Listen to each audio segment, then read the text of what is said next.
Hi guys, welcome back to the channel. Today I want to talk about It Ends With Us. And I want to talk about It Ends With Us because I kind of feel like I need to come on this channel and somewhat champion this movie. I think this movie was being bashed from its initial conception. I know people don't like Colleen Hoover. I have heard the reasoning and I do understand to an extent why. But I think the unfortunate thing is this movie is actually really well done. In my opinion, I think this movie was really well done. It might not be a super one-to-one adaptation, but I think as a standalone movie without all the behind-the-scenes drama and controversy going into it, I think it's really well made, and I think it's really disappointing that this weird, silly, superfluous behind-the-scenes drama, as well as this bizarre TikTok discourse, is going to get in the way of a film that managed to be accessible, somewhat light, somewhat a girls' night out movie, but also touch on really serious subject matters in a really effective, subtle, and nuanced way. I think it's really a shame that a movie that has pulled off that balance, in my opinion, fairly well, is probably going to get lost in its own existence, its own controversy. Today I want to talk about everything I liked about the movie, everything I didn't like, sort of some food for thought and some general analysis. And then in the back end of the video, I do just want to unpack kind of my hot takes about the discourse, what I agree with, what I disagree with. So hopefully this video feels like a really kind of broad discussion about the movie. I will kind of jump from plot summary to thoughts about the movie and specific scenes to thoughts about the discourse and how it relates to these scenes. So try and keep up if you can. But without further ado, let's get into it. So the very quick general plot of this movie is it follows the lead character called Lily Bloom, played by Blake Lively, and she basically meets this guy named Ryle, and Ryle at first seems awesome. He's, well off, very good looking. He's a neurosurgeon, and as the film unfolds, the red flags get more and more serious, and you slowly start to realize with Lily Bloom that he is abusive. And I think the way this is presented is incredibly well done, in my opinion. Now, I know in the book, the first incident of abuse where he burns his hand and then hits her is framed much more clearly as abuse. In the film, it is framed more as an accident initially. It looks like he basically had a knee-jerk reaction and she happened to be standing there. And it opens up this really interesting conversation. Now, I do, just for those of you who are concerned, I do understand that by the end of the movie, when she has her flashbacks, when she realizes the gaslighting she's been through, that she does realize it's abuse. Do not worry. In those initial moments, I found the film's presentation of this really interesting for a few reasons. First off, if you went into this movie not knowing that the abuse is coming, it almost feels like this really interesting situation that they need to solve. Even though he didn't intentionally abuse her, it kind of looks like a duck and quacks like a duck. He's watching her in the car, making sure that she's applying her eye makeup right so he doesn't need to have these awkward, uncomfortable conversations at dinner. What the movie is doing at that point is really fascinating, because for those of you who have read the book, or for those of you who know how dark this movie is going to get, a moment like that works on a couple of different levels. You're either sitting there as an audience member going, oh my God, how embarrassing, it's going to look like he's hit her, or you're sitting there as an audience member going, you piece of shit, you're just preparing to do this stuff later. Really fascinating. And this is the moment where I went, oh, this movie's going to be surprisingly nuanced and actually quite a good look at these sort of relationship dynamics. Now, as the movie unfolds, you also find out that Lily Bloom's heart belongs to a guy named Atlas, someone she met in high school. She lost her virginity to. He was her first love, right? Now, the reason they broke up in high school is because Lily's abusive father got home when they were canoodling one day and beat him within an inch of his life. So I believe he left town after that. They couldn't be together. Throughout the movie, as Lily Bloom and Ryle are dating, eventually Lily Bloom bumps into Atlas again, and the movie somewhat becomes a sort of love triangle, but not really. Basically, Ryle starts to suspect that her heart still belongs to Atlas to an extent. Brings me to another thing I found surprisingly interesting about this movie, and it's the portrayal of Ryle. The thing I find interesting about Ryle's characterization is you do actually understand a lot of his emotions. It's just the way he conveys it, which I find the portrayal of an abusive husband in this movie. Now, I know in the book it was a lot more trashy and juvenile and kind of made it seem a bit titillating and exciting. And I know that's why people don't like the book. But in the movie, I think the movie does a really good job of making you understand Ryle's position and also why Lily lies to herself that this relationship can be salvaged. Because in these initial kind of like outbursts he has and these initial concerns he has, you do get where he's coming from. Lily Bloom does still have genuine feelings for Atlas, and when he asks her, are you still in love with Atlas? She says yes. That is going to hurt a partner. That is not a good position to be in. There are going to be emotions felt. And I found it interesting because even as a guy watching that movie, I was like, if I was put in that position, I would need to take a minute. I would probably need to leave the room and be alone for a while, which is something Ryle tries to do. Now, in no way, shape, or form am I blaming Lily's character for what she goes through or how Ryle responds. He obviously needs better emotional control, but I really appreciated the nuanced look this movie gave. You know, the way it wasn't this cartoonishly over-the-top portrayal we usually get. I was expecting Ryle going into this movie to be a lot more like the portrayal of the dad, where there's really kind of no humanity there. He's just this stomping monster. But instead, I think the movie does a really good job of showing the potential of Ryle. And fortunately, the way the movie goes is it isn't solved, all right? Like, Lily Bloom doesn't choose to stay with him and then he learns to get better. She leaves him. And I really like that about the movie. Another thing I love about the movie is the ending. So basically, long story short, the situations with Ryle escalate. Initially, what feel like accidents become more and more intentional. He gets away with what is framed as accidentally hitting her after burning his hand, but then it proceeds to pushing her down the stairs later in the movie, which eventually results in a full-on attempt at SA. And I have to commend Justin Baldoni's performance here. He is a very likable guy. He's a very attractive guy, and I really appreciate the fact that in the initial moments of this movie, he frames himself as this stoic, you know, like awesome guy, super good looking. Like, I remember in the theater we were watching it in, people swooned when he took off his shirt, and I really admire how far he's willing to go to tarnish this image. He does not hold back in portraying Ryle as a piece of shit towards the end of the movie.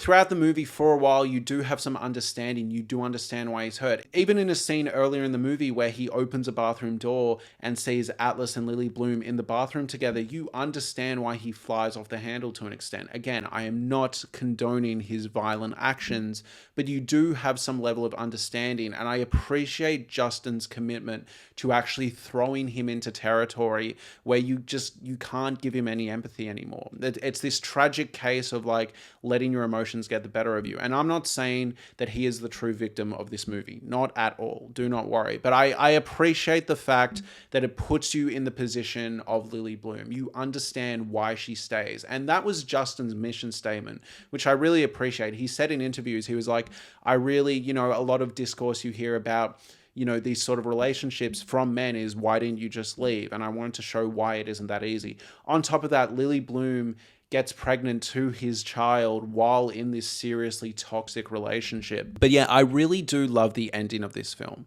And the reason I love the ending of this film is the abuse is bad. Do not get me wrong. Do not get it twisted. But I appreciate that she gets out somewhat early. He basically has 3 major incidents and she leaves him. She's out. She doesn't stick around. This isn't a situation where she has a bunch of kids and, you know, her finances are super tied to him and it feels like this just, you know, this insurmountable obstacle that she has no hope of leaving. She is a smart, empowered character who has seen these dynamics play out before with her parents. So the moment he like fully reveals who he is and she has these flashbacks and realizes even the oven incident was an accident, she leaves. And I really appreciate that. And now, yes, maybe you can look at this and say, oh, if only it was that easy. You know, for most women, it isn't that easy. This is a very glamorized Hollywood look at it. But I actually think there are probably a lot of people that are in toxic relationships that are going to see this movie and be in that sort of sink or swim moment where it's like, do I stay in this relationship much longer? Maybe he'll turn around. And this movie's ending basically says it's not your job to sit there and stick around to find out whether this guy's going to change. You cannot be there for that because it might go the other way and it will not be good for you or your potential children. And I think that's why the ending's powerful. They didn't take it as far as, say, Big Little Lies, you know, where it's this super like unbreakable marriage and like the whole lives of everyone around them will completely fall apart if she escapes. The movie sets it in this point in the relationship where Lily Bloom can leave if she wants to and get away and escape. And yeah, I think the ending serves as really good messaging of like, you can get out before it's too late. You can get out before the threat is death or serious, like irreparable damage physically or emotionally. I actually think the movie did a really good job. Now, in saying all this, and we will transition to the marketing and the controversy, I do think this film is light. I do think this film is still a Hollywood blockbuster. And I do think this film can work as a somewhat romance. I think the romance between Atlas and Lily Bloom is the true romance of the movie, and Ryle is this unfortunate, complicated, like toxic thing that was never going to work, in my opinion. And I think it's really fascinating to unpack their relationship and go, did it never work because he was always going to be toxic and abusive or awful? Was it never going to work because her heart belonged to Atlas from the beginning and he could feel that and sniff that out? Or is it a case of like, if he hadn't acted on those emotions in the way that he did, they still would have been a successful relationship, and just forever inside part of her heart would have belonged to Atlas? Again, with those ideas I just threw out, I am not at all blaming Lily Bloom for what happened. I'm just saying I think their relationship feels kind of doomed from the start, and I think it's really interesting to sit there and go, did he seal his own fate, or was she always going to end up with Atlas, whether or not he acted this way? I don't know. The feeling I had was genuinely that, like, in one way or another, the moment she bumped into Atlas again at the restaurant, that was when she realized what love really should and truly feel like. And in one way or another, she was going to get back to him. I guess Ryle just made that easier by being the awful piece of shit that he ended up being by the end of the movie. But yeah, I think Justin Baldoni's performance especially is really good here, because when he comes over to, like, you know, help her make the baby crib, can't help but be like, oh, you really fucked it, man. Like, I wanted this for you. I wanted things to go well for you, but you just had to be a piece of shit. And I think it does a really good job of putting you in the position of Blake Lively's character, Lily Bloom. I wouldn't say you want his redemption, but you just look at him with this, like, what a shame, what a waste. You're this good-looking, talented guy, and you just couldn't get control of your emotions. And again, Justin Baldoni has talked about in interviews the fact that, you know, this movie should be a message to men to kind of like get this stuff in check. And I really admire Justin Baldoni's pursuit of the messaging of this movie. Like, he really seems passionate about making sure this movie serves as a really good story about, you know, domestic violence, and he really wants the message to be part of the overall package. Which brings us to the marketing of this movie. Is making a list and checking it twice. Grab your red coats and come see my new movie, Schindler's List, starring a hunk with a very particular set of skills, Liam Neeson.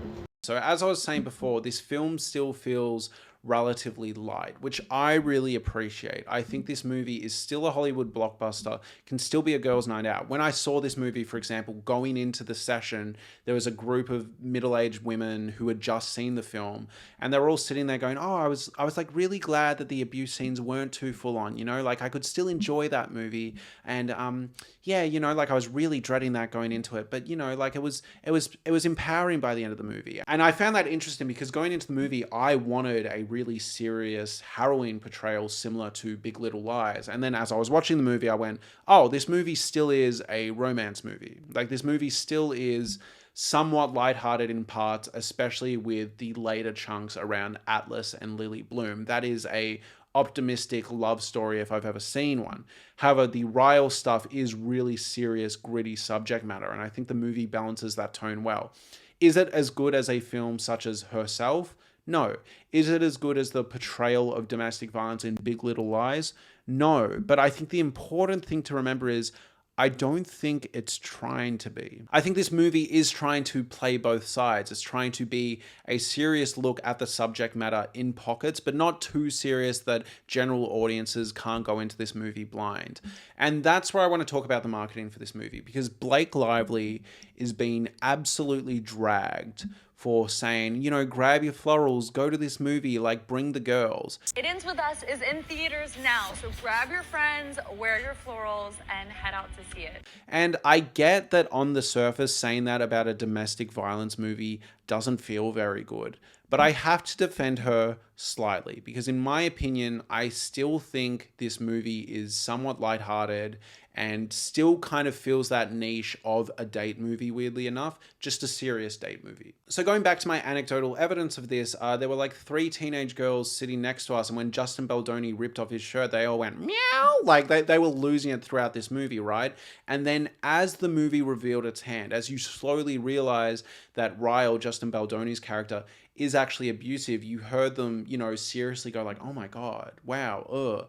And I think that is the masterstroke of this movie. I think the fact that this movie is somewhat marketed and works as a lighthearted romance for about 40 to 50% of it, and then the other 40, 50% of it is this dark kind of look at domestic abuse, I think works. And I think the abusive scenes themselves are handled in such a way where, yes, it is harrowing, yes, it is dreadful, but none of it is too explicitly shown. A lot of it is implied, and a lot of it is kind of diffused and cut off before it just extends into needless shock value and just kind of like gratuity, right? So as a result, I think the balance that this movie strikes is really good. And I think if a movie can be marketed to general audiences about this subject matter, I actually think that is an overall net win. I think if people are looking for a movie to see on a Thursday night, right?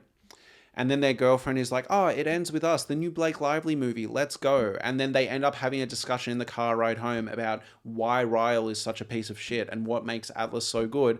I actually think that's kind of good. I don't think the movie is being mismarketed at all, because I still think you get an uplifting story about Atlas and Lily Bloom's relationship. But on top of that, I think you also learn about Lily Bloom as a person. She isn't just defined by her abuse. She becomes a mother by the end of this movie. She owns a business. There is a lot more going on to her than the abuse she suffers. And I think that is overall an empowering message. But I think this movie wants you to go home and be like, that was nice. That was good. It was, yeah, those scenes were a lot and that was full on, but like, I like that movie, and like, what an empowering, inspiring ending. And yeah, I think that's okay. I think it's okay to make a movie that is trying to appeal to mass audiences, that wants to tackle some serious subject matter. I've heard a lot of discourse about, oh, don't take your kids to this. Don't go into this if you're expecting a romance. I kind of disagree.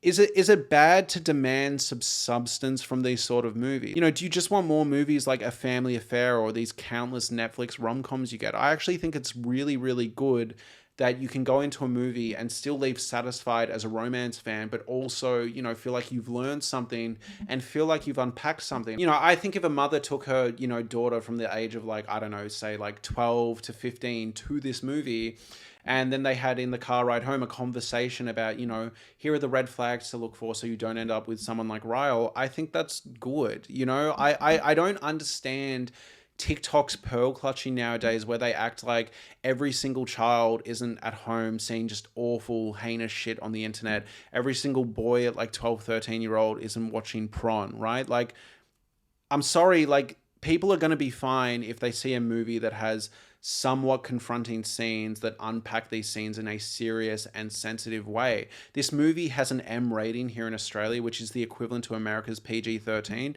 I think that's a spot-on age rating, and I don't understand all these people that are acting like these age ratings don't exist. They're like going into this movie as if it was marketed as a Pixar movie, being like, I can't believe I've been lied to and mismarketed like that. And it's like, if you're an adult and you can't handle a movie that handles the subject matter in this way, like, I actually think that's kind of on you. And I think as a society, if anything, we need more movies that are willing to explore serious subject matter like this. I don't think every single movie about domestic violence should be this R-rated, NC-17, unwatchable nightmare where you get home and feel like you need to, call up your mum or call a therapist because it was so harrowing. Not everything needs to have the feel of like Dharma or bloody Girl with the Dragon Tattoo or Big Little Lies. Some movies can kind of like dip their toes in both, which brings us to the behind the scenes drama with Blake Lively and Justin Baldoni. Now, I have been watching countless videos trying to unpack the full extent of what's going on here. I can't really tell you what is pure fan conjecture and speculation and what is actually substantiated. What I will tell you though is some of it I think you need to give a pass on. Blake Lively telling, get the girls together and go see this movie, put on your florals. I think you guys need to give her a break a bit. And the reason I say that is because, again, linking to what I was saying before, I think it's actually kind of good if a bunch of women get together and see this movie and then have a discussion about, like, oh my God, like some of these things are in my relationships, or I've known people like that, or yada, yada, yada. Like, I actually think that's good. And again, I think the movie delivers enough on the romance aspects and the lighthearted comedy sections as well, especially with Royal Sister.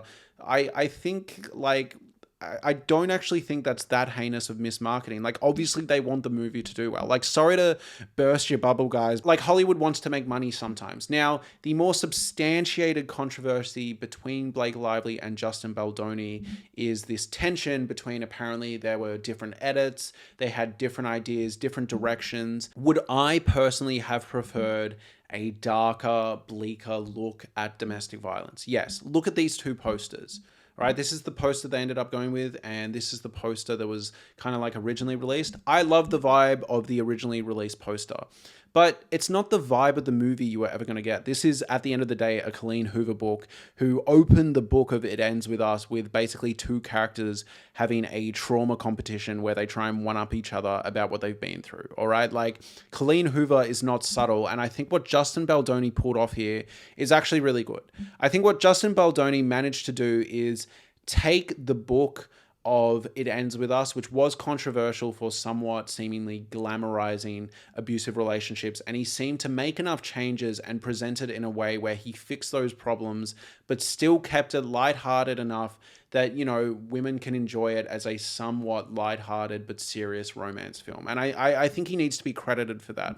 Now, what I do find interesting is the idea that maybe Blake Lively really wanted to play up the fun, lighthearted romance nature of this, and Baldoni felt like his initial dark vision of the film was getting lost. And I do think there's some stuff that, like, kind of substantiates this idea. The way he talks vaguely in kind of like interviews about Blake Lively and him working together does feel a bit fishy. But in my opinion, I think it's totally okay that Justin Baldoni and Blake Lively had different missions in this movie. Is it a strange and complicated look, the fact that the man is the one that is more concerned about domestic violence than the woman? Yeah, but I mean, I don't know. Like, I think it's okay that one of them is really trying to push the domestic violence messaging and the other one is trying to almost like highlight the more positive, uplifting, and kind of like cathartic natures that are found in this movie. I think that's okay. What isn't okay, however, is this interview clip with Blake Lively. Just watch this shit. Someone understands the themes of this movie, comes across you in public, and they want to really talk to you, what's the best way for them to be able to talk to you about this? How would you recommend they go about it? Like asking for like my address or my phone number or like my location share. Or I could just location share you and then we could So basically, I have no issue, right, if Blake Lively wants to, you know, market this movie in an optimistic manner. What I do have an issue with is if someone directly asks you and wants to start a conversation about the serious messaging of this film, right?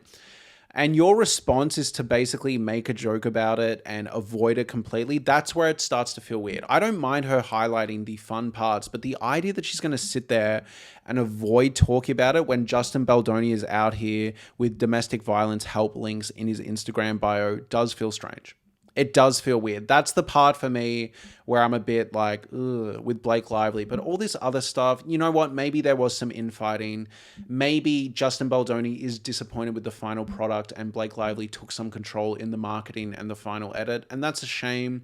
But this stuff happened. Overall, I just think it's really disappointing and disheartening that this movie that served as simultaneously a crowd pleaser but also a serious look at these sort of toxic relationships is being bogged down by just silly speculation or people on TikTok being like, this movie is irresponsible with its marketing, boycott this movie, or people boycotting it because it's by Colleen Hoover. Which brings me to my final point. I think we need to go a bit easy on Colleen Hoover. Like, my impression of Colleen Hoover, right, is like, she isn't a Pulitzer Prize winning author. She reminds me of like some local mum who's, you know, part of the PTA that happens to write decent, trashy, Desperate Housewives types books. And now that they're getting film adaptations and book talk has taken off, people are looking at it with this hypercritical, hyper socially conscious lens to a point where like she just can't win.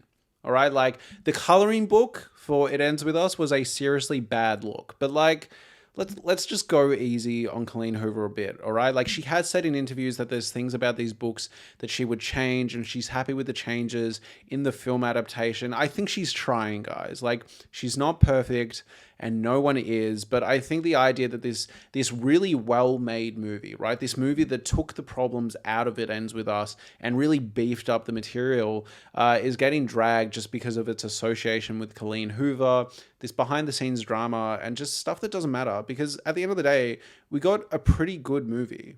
And I think it's the movie that romance fans deserve. And I think it's should be kind of like the bare minimum we get for these like mainstream Hollywood movies, like a movie that is sufficiently well made with a good message and really good performances. I should have mentioned before, but despite all the controversy, I think Blake Lively is the best she's ever been. She's excellent in this movie. Just kind of like astounding and really elevates the material. And I feel bad for how bad she was dragged in her initial casting because she was a bit older, but I thought she absolutely crushed it. Look, let me know in the comments. I'm sure there's some discourse I've missed. I've done my best to keep up with it. A lot of it felt like speculation and rumors, so I didn't comment on all of it. But thank you so much for watching. Please let me know what you thought of the movie. Have a lovely day, and thank you so much for watching.